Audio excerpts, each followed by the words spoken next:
Okay, what do you think? Should we begin? Let's begin. Let's begin.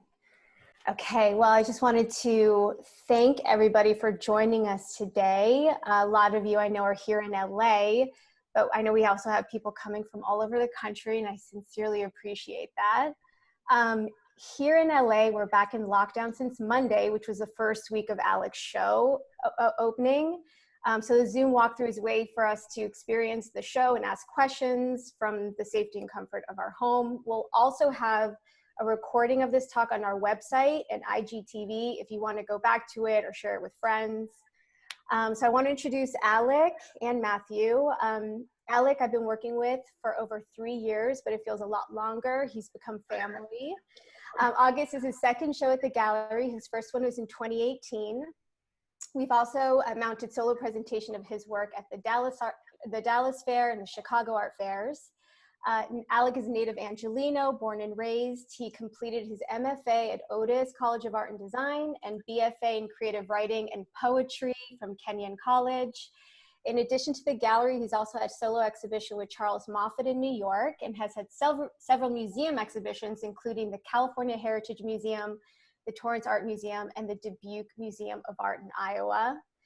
And I also want to introduce Matthew and thank him for agreeing to do this on seriously short notice.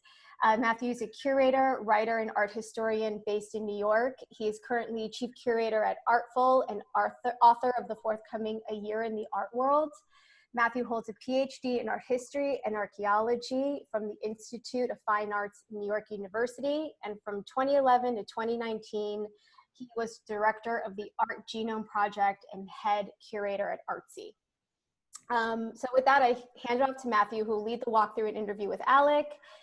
If anyone has questions, please submit them into the chat, and then we can, pick questions. We're expecting this to be, 45 minutes to an hour, so depending on questions and all that. Thank you so much for joining us. I know this isn't the ideal way, but this is the world we're living in. So hopefully you get to experience the exhibition, and hopefully in a few weeks, if things are back to being better, you can physically come to the gallery and see it in person. But this is, what we have to do now. So thank you. With that, I hand it over to Matthew. Thanks, Anat, and thanks everyone for taking time out of your day to be here.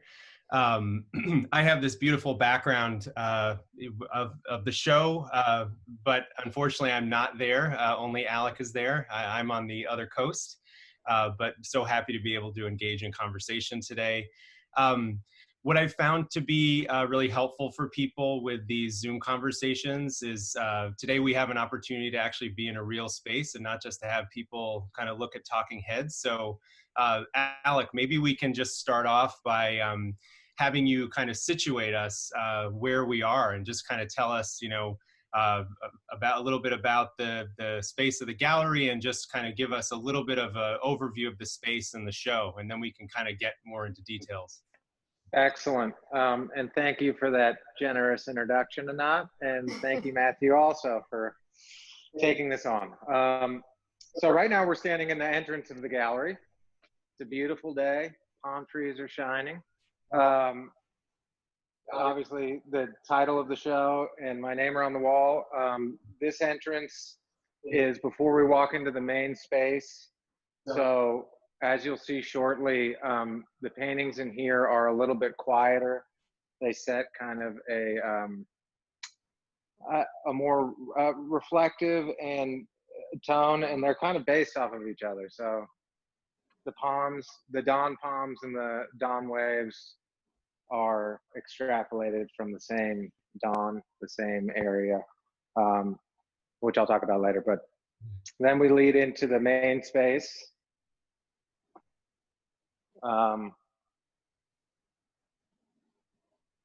Which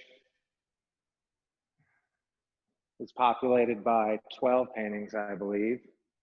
And as we move along, you will obviously see the reoccurrence of the same wallpaper in each painting, which lead you kind of to the back wall of the gallery, where the largest and perhaps what I would identify as the key painting rests, which is kind of what every other painting in the show is extrapolated from or based around. So I don't know the best way to film this, but as you can see in the painting adjacent to the large painting, there's a flower coming out of a golden bottle. And in the large painting, that flower is in a bottle, then silhouetted in a windowsill. That sunset in that window is then to the right of the painting, extrapolated in a detail of the palms, which might rest behind the curtains. And then as we continue, the ottoman, which is also featured in the large painting, has that sunset replicated again in the corner, referencing the window again. And bookending the large painting is the mountainscape, which is featured in a frame hanging on the large interiors wall. So, you know, we'll probably get into this, but these paintings belong together. Many would consider, I mean, I would consider, I don't know if many would consider, but I would consider them as much, you know, the installation, the grouping as much as important as each of them separately. So with that, you have entered August, and yeah, I'm happy you're all here. Thanks for that, Alec. I think it's good that everybody kind of gets a sense of the space, and then sort of when we go into detail, it's a little bit more comprehensible. Maybe just before we start talking about what's in the paintings, you could talk a little bit about your process, you know, how you actually make these paintings, what kind of mediums you're working with, and we can maybe have a few details so people can see the variation of your canvases up close. Yeah, definitely. That sounds great. So the process is, there's a kind of a, you know, that is at once a theoretical question and a material question. So I'll answer the material question because that's always fun to talk about. You know, when my inception as a painter was like brutally thick painting. It was very impastoed.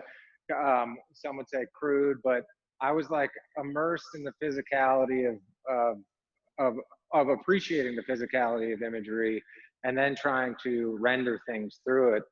And so as I've grown or become what I am as a painter, I've, you know, had a very you know, warm place in my heart and desire to keep that alive in my paintings, because I feel like it helps mark key objects. I feel like it helps push and pull distance. I feel like it expands the picture plane. So in conjunction with that, I use one of the flattest paints that you can use, which is flash acrylic paint, which really kind of sinks into the canvas. It's uniform, and the two butting up against each other really helps me separate, again, distance and create this hopefully unique discussion between objects in my paintings. So an example of that would be, I guess the boots is the best, is one of the key examples, which is where you can see kind of the flash paint in the background is this matte finish, and then the laces are extremely three-dimensional,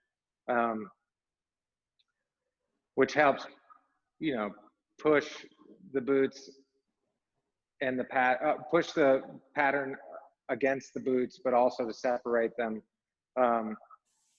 and which we'll talk about, I'm sure. You know, the boots, like the books in my paintings, which are also rendered in this kind of impasto way. The one in the larger painting, I think, is the one. are iconographic symbols in my paintings. Things that harken back to my history, but also the duality of visual language and written language, and all, you know, kind of the importance of these domestic spaces I'm creating. So, Alec, maybe just from a camera point of view, maybe we could just get a little side view of the book, just so people can see kind of the texture. I don't know if that's possible. Sure. Yeah. Is there a way to do a side view of the book to see the texture? You know, or we the can waves, maybe? get our noses in the painting, you know? Get your noses in there. Oh, that's great. Okay. Yeah, I want people to see this, so, you know. Great, and that has a similar texture as the boots, the laces as well. Correct. And Yeah. then and then also, you know, the palm trees have it, but the landscapes, it gets a little, you know, recreating nature has that kind of virulent energy anyway. So the wave in the show, and also the pine trees and shade have that kind of impasto technique as well.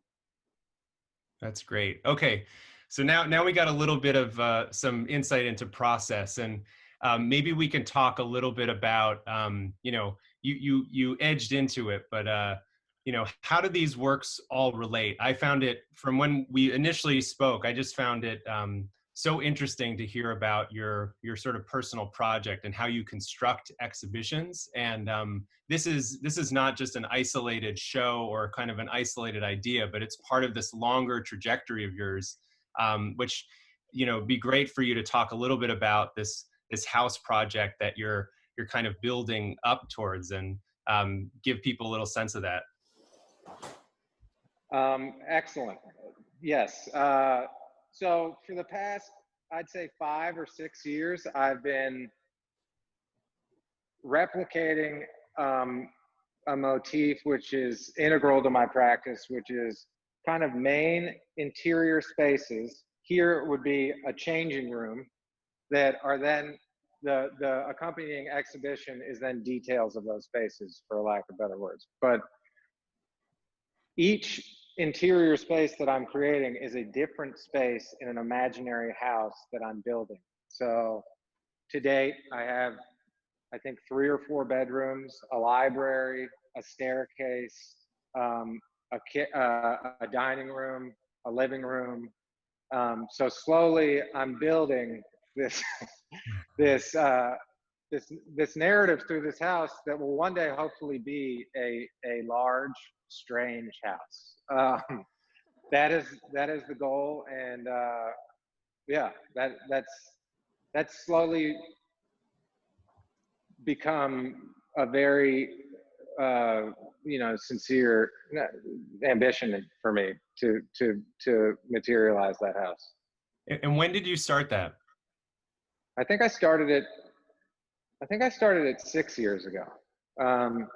Granted, it kind of, the inception of it was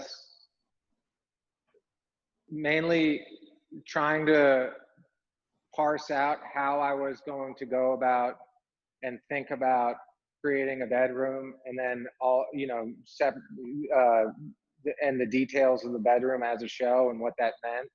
And that was a project unto itself. And then that, after I created that, which was a learning experience, that's the best I can say it, is what I started to become kind of obsessed with building this house, you know, and the fictional character who lives in it. And, you know, without forefronting so much overt meaning in a show, how meaning can be derived in other ways, and the durational aspect of the project, how that creates meaning onto itself. Yeah. So this is a fictional character, but is it somebody that you know about? I mean, you know, this is probably some topic for later on, but you know, how much like how much is kind of how much narrative is in these paintings that people can pick out, and how much is something that's sort of not really disclosed to the to the viewer? Well, this is a nuanced question because, you know, as a painter and as a human and as a cliche way to say it, a vessel for your art, you're obviously, you know, injecting yourself into the work. So there are elements of me as the character in the house, I guess. But as I would see it, my approach is closer to what I would call like maximalism in the literary sense, which means that through creating a very specific, detailed, overly kind of labored upon series of interiors, meaning is extracted through those details. So through the sheer volume of the work and the layering of patterns, I don't think that the character becomes as present as being one thing, but I think that the viewer begins to construct and project their own identity of that character into the work. Just a quick note for people. I just didn't realize we didn't say this at the beginning, but if people want to just watch Alec, you can pin his video. And then we're also going to take questions at the end, but if you want to pop them into the chat, we're watching the chat as well. So Alec, at this point, do you feel like, I mean, for people who don't know your work as well, and looking at the imagery of the show, is this, if they went to your past shows, is this kind of consistent imagery that they would see, or is this show a break from what you've produced in the past? Well, that's also an interesting question because, you know, in creating something that is durational and a narrative or narratively based or you know, kind of an all-consuming project, you can't stray from certain human desires. So there are elements that are different in this show, which would be kind of the fluorescent colors in the bottles, a lot of the more vibrant, you know, I kind of wanted to make this show indulgent with color and try to exercise that muscle a little bit. So in a nuanced way, the shows are better, and I hope I'm just becoming a better painter, you know, as I go forward. But there is definitely a through line. You won't see the same patterns twice, but you will see each room has a wallpaper pattern. You will see boots and books in a lot of them. But yeah, there is a connection, but it's, again, I hope that it's not, you know, an overt, redundant connection. It is, each room is singular onto itself. So maybe but the way that, Matthew, you might, you know, design or live in your home, you know, your bedroom is going to look different than your living room, but if the same person's living in it, so there will be traces in each room of that person, you know? Right. So maybe we could go back to changing room and just look at it a little bit more closely. Sure.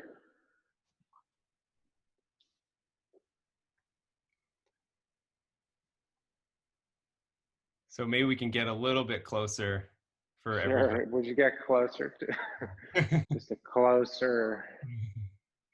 So I think I feel like you know, I had the liberty to be able to see this work in process, and you know, it's I'm kind of in awe of just how much is actually going on in this painting. You know, we've talked a little bit about the idea of maximalism, you know, and indulgence.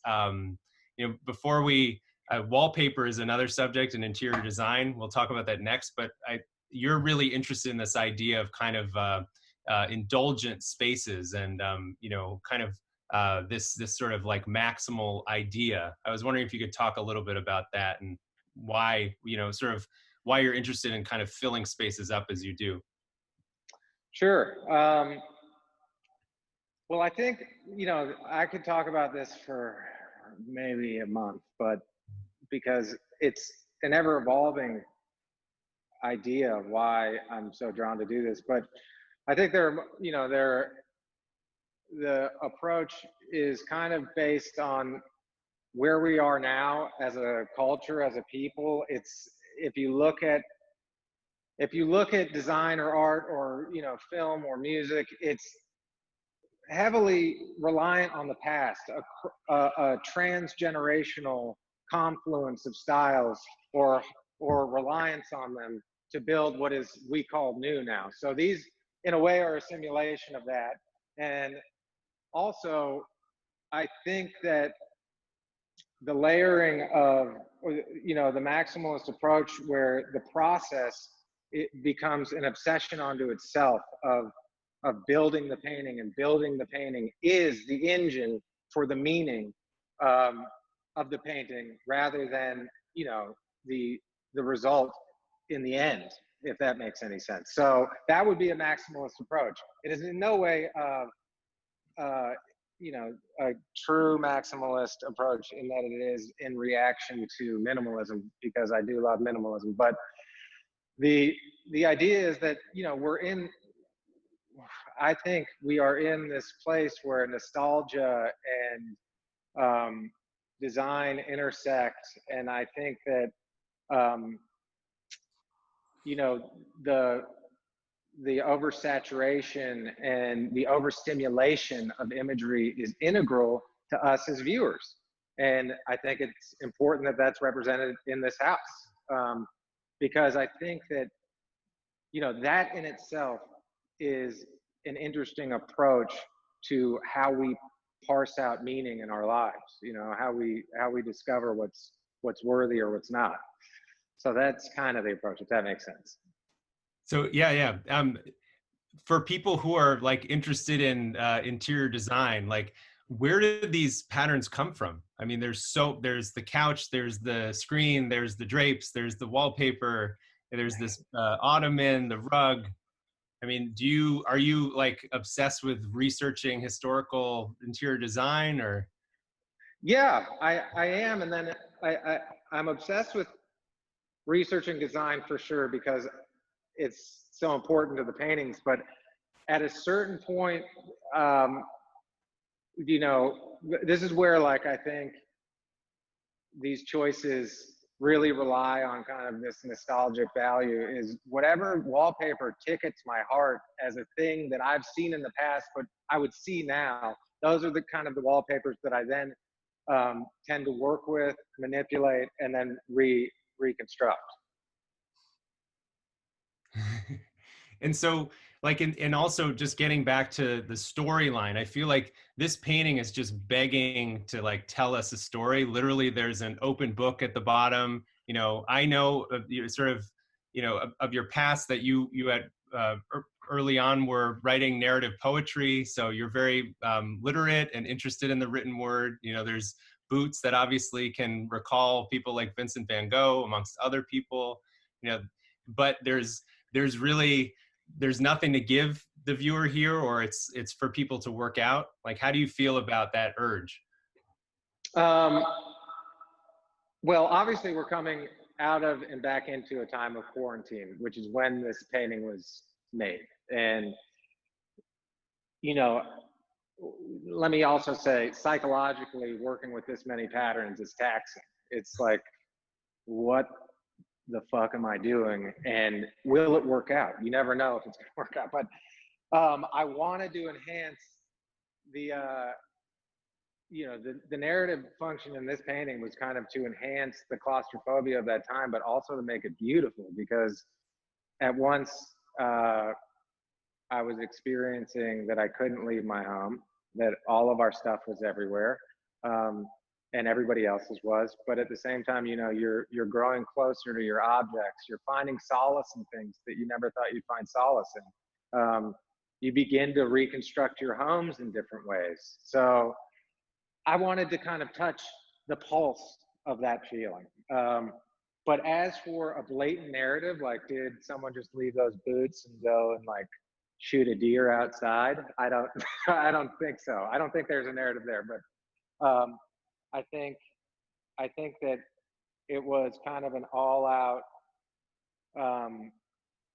attempt, you know, an ad nauseum approach to creating that stimulation that we find with it, and that stimulation, that obsession with collection that we find in our own homes. You know, we're so used to leaving our spaces that we put things in them to come back to them to find them interesting. But when you're trapped in them, you begin to discover new things. You know, you begin to question the meaning of the domestic space. So that was the attempt, obviously on steroids.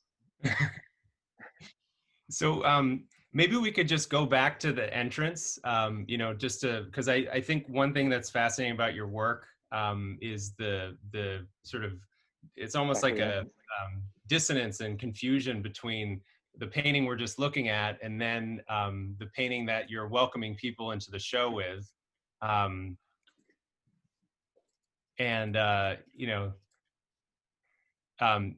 looking at this painting, it feels like you're looking at the work of somebody, a different artist. You know, how do you, you know, obviously we're hopefully you know, an educated art audience and we know about artists that work in different styles, but how do you personally manage that as an artist? You know, like, I guess my first question would be related to this is like, does this whole show have to sell as a set, you know, because they're all interrelated? I mean, that would be, you know, an eventual goal, but yeah, the way that you can think about that is very architecturally. So the paintings in the main space are the paintings of a room in a room, and the paintings in this entrance are perhaps more like a gallery show, more like something quiet and sincere that will lull you in, and then, you know, and then you'll be shocked by the show. But they also beg the question, you know, when the deeper I get into this, and of course I'm just thinking this stuff most of the time, but you know, when you come in and see the wave, then you see the entire show. You come back out and look at the wave and you think, what room is this coming out of next? What's he building now? So I believe that it's a hint at a different part of the home, if that makes sense. Mm-hmm. And is there like, I mean, the interiors don't really like, for me, I mean, I grew up on the East Coast, but the landscapes, a lot of them, you know, feel like such California paintings. You know, are you interested in that idea? You know, making pictures of palm trees and water, and I mean, you know, is located somewhere. Yeah. Great question. Because in the middle of all this, you know, construction of this idea, there's also, which I'm, you know, very unashamed to say, a desire to keep your chops as a painter, a desire to sharpen your tools, a desire to replicate what you see, and the act of looking always has to occur. So I live in Venice Beach. This is what I see. It's inextricably linked from my practice in some ways, and that's why there's oftentimes you know, an urge to replicate it or render it or try to do it differently. So that's where those kind of objects come into play. You know, I mean, those scenes come into play. Yeah. And do you feel like they're, you know, with these paintings that are kind of almost like they're details, they're related to this sort of larger, almost like the Keystone painting that you have, do you feel like there's like an urge for you to explain how they're related as the bigger piece, or do you feel like they can just exist on their own? That's a great question. You know, if you're talking to me at like 3 a.m. when I'm painting the paintings and they're all in my studio, I'll be like, they all got to be together. But when I see them alone or, so, you know, isolated from one another, that's also a big part of the ambition. I'm trying to make each painting a great painting. So I believe that they can survive healthily on their own, but they do belong to an ecosystem, which is the interior. Yeah.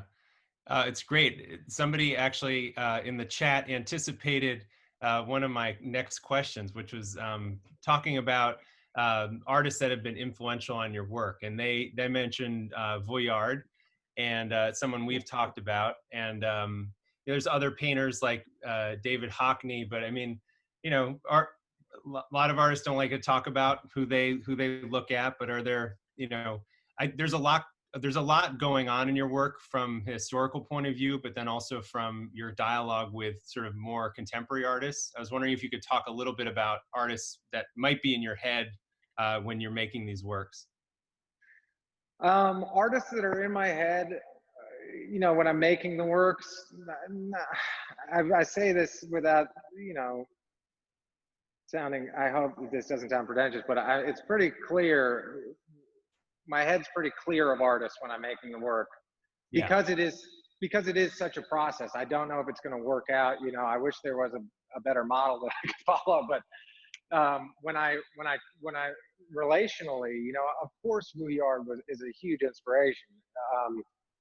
Just what he was able to do with patterns, and how he was able to replicate imagery in an almost an imprecise way so precisely, it's mind blowing. But beyond that, yeah, of course, David Hockney is a hero of mine. I think that, to go back to the question that you asked about being, you know, the paintings in the entrance, I keep wanting to call it a foyer. Is that right? I don't think so.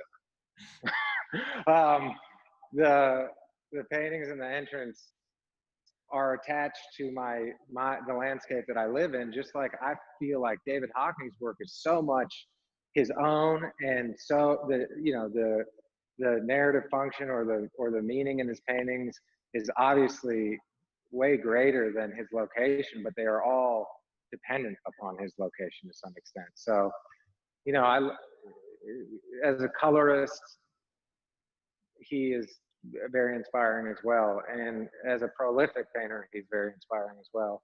And then shout out Lily Stockman. I've been looking at her color choices a lot. And, you know, new painters, Srijan Chowdhury, Michael Hillsman is a favorite of mine. But they're not in my head as in relation to my own paintings. They're more in my head as I find it very interesting how they're able to represent things in a new way, you know? So of course you can fold that into your practice. And I do to mine, but I don't know if it's that explicit. Mm-hmm. So, right, you're making a house. Why are these all just inside the house? What about outside the house? Well, great question.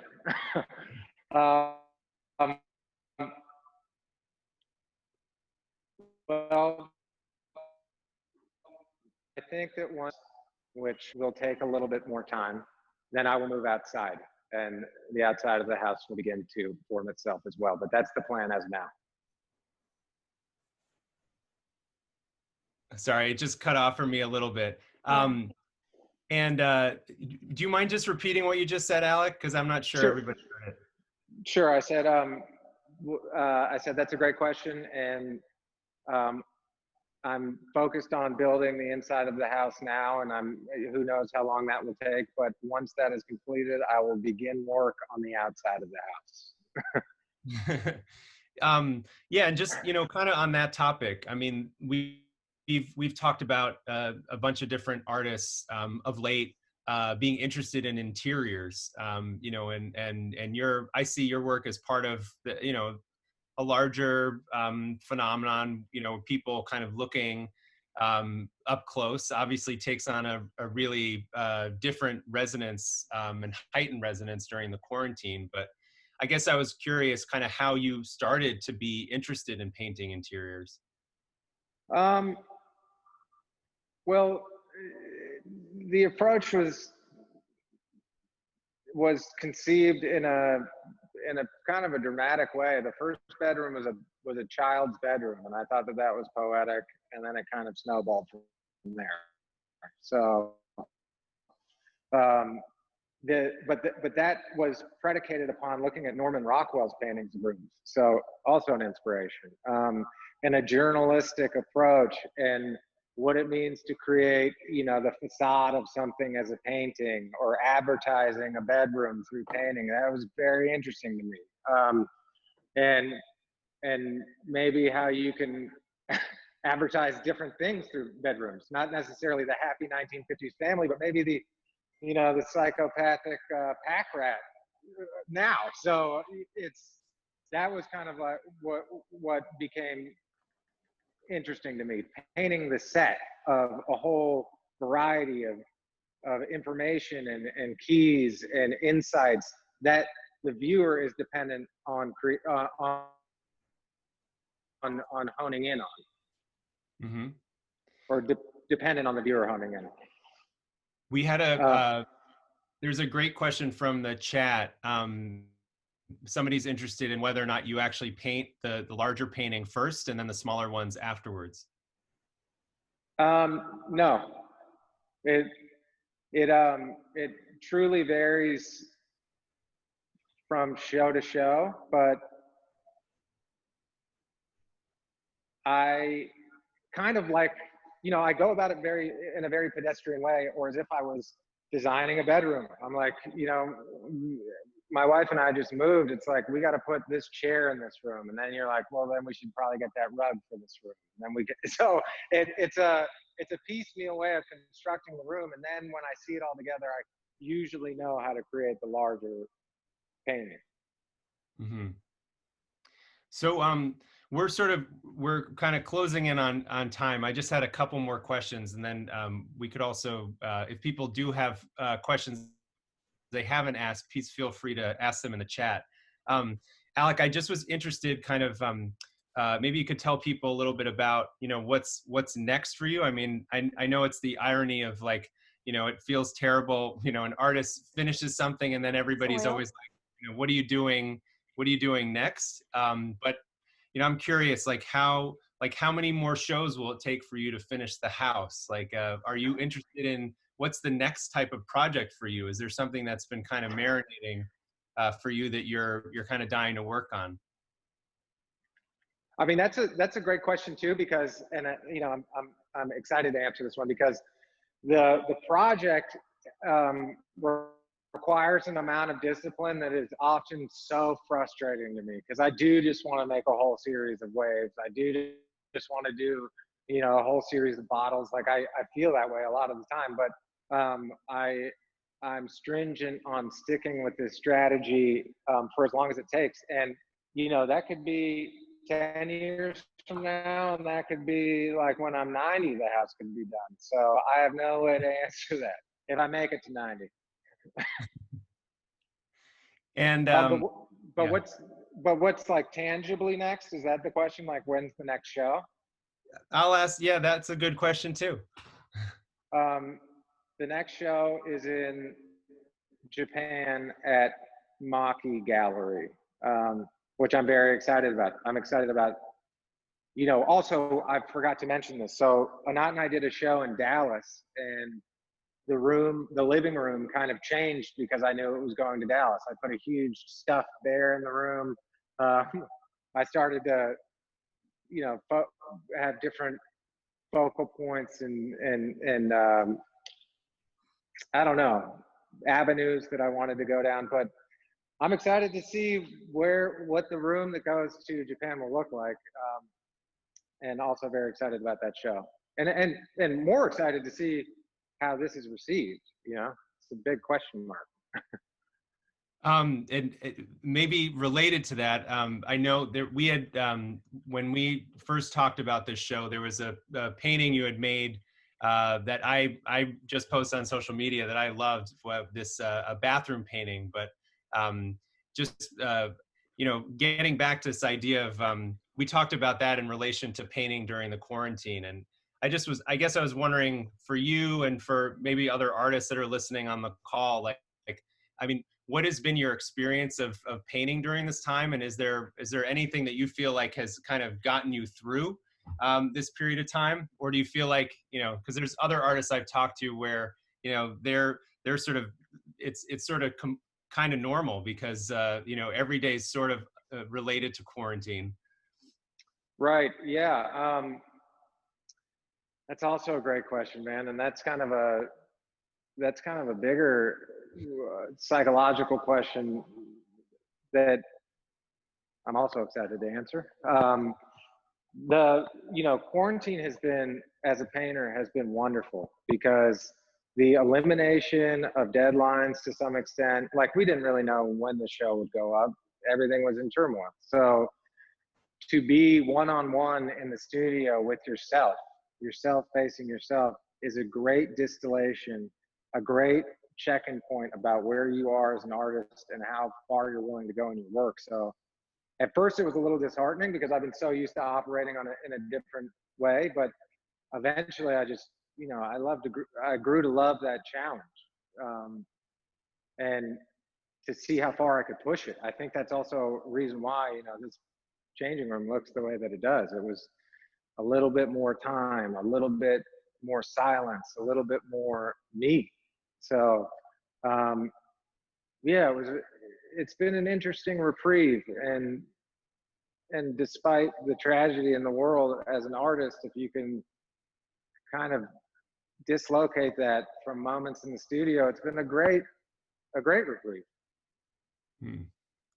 So I'm gonna just maybe there's I'm looking, there's a few questions coming in right now.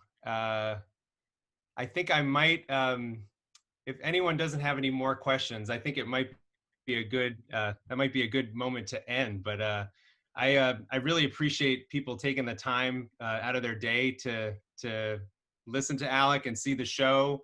And I'm going to hand it over to Anat to kind of formally say goodbye. But I hope that everyone gets to see the show, and I hope that this has provided you a chance to kind of see the show, maybe a little bit more up close and in person than you would have actually in person. So thank you. Yes, thank you so much, Matthew, Alec. Great walkthrough. We learned so much, and this is so great. And again, like I said, there's images on the website. There will be an IGTV recording of this, and it'll also be on our website. We now, since this quarantine, have a new section on our website of just videos, because we've done a lot of artist studio visits and on this format. And again, like I said, hopefully the show is up until September 5th. So if things change, if things get better, people wear your masks. If it is better, then hopefully we can reopen the show and it be, back open to the public soon. Just keep, posted, or we'll send an email. And if you guys who are on here are not yet on our mailing list, you can sign up for the mailing list, and we can kind of keep you posted on like our hours and if anything changes that way. And thank you everybody for spending the time, and all these people who are from different parts of the world. That was exciting that we have people from France, from Canada, from all over. I'm happy that we were able to get people to join us today. And yeah, well. Thank you, everybody. Thank you so much.